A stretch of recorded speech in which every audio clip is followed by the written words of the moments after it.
Well, I don't know about you gentlemen, but that was a horrible week for me. Lost DJ Augustine the day after I dropped Kemba Walker, only to lose out on him on the waiver wire to my younger brother David. I then lost out on the waiver wire to my older brother Ray for Luell Deng, after discovering that Carmelo Anthony was going to take the weekend off. I also hit only 11 three-pointers on the week, trying to make up for those losses, and still lost in turnovers by 4.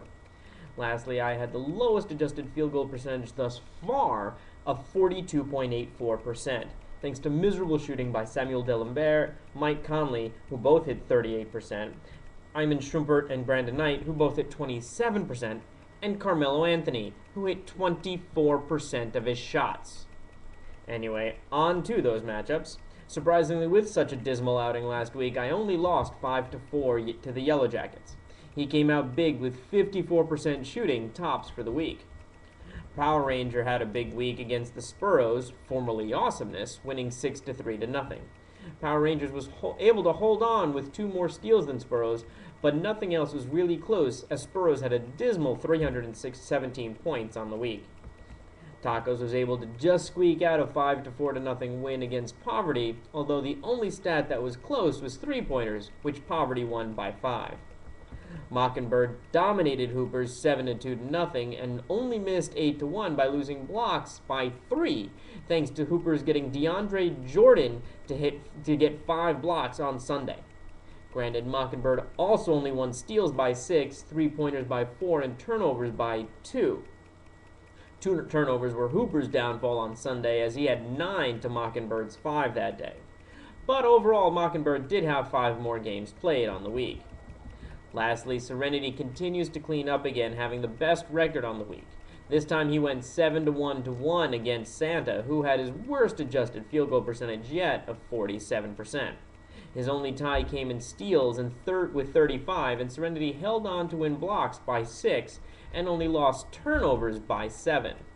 To be fair, though, Serenity had a whopping 9 games played more than Santa, with 41 on the week.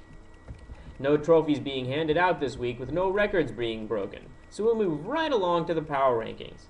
The only change I'm implementing is a tiebreaker of current standing for the power rankings. No doubt about this one, as Serenity continues to hold on to first with an 11-point lead over second. With the new tiebreaker in place, Mockingbird edges out Tacos for second in the power rankings, since he's now second in current standings to Tacos' third. Tacos then falls to number 3. I hold on to number 4 alone this time. Poverty jumps up to 5th. Santa drops back to 6th. Hoopers jumps up to 7th. Spuros drop to 8th. Yellow Jackets stay at 9th. And the Power Rangers hold down the bottom at 10th.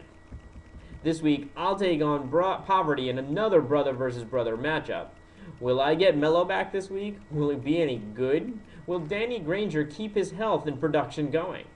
Hoopers gets the distinction of trying to be the first team to beat Serenity, but I don't think that's going to happen. Santa will try to hold off Power Ranger and maybe climb back up in the standings. Yellow Jackets gets to try and take on Tacos, and lastly, the Spuros will try to beat Mockingbird. There are 35 games available to be played on the week, but remember, this coming Sunday is the Super Bowl, so there are only 2 actual basketball games being played that day, Memphis at Boston and Toronto at Miami. So keep track of your team and players, as you may want to max out on Saturday if you don't have a player on either of those teams for Sunday. Alright, gentlemen, that's a lot from me. So I'm going to end it here, finish my steak dinner, and go to watch some TV. You guys have some fun and watch some basketball.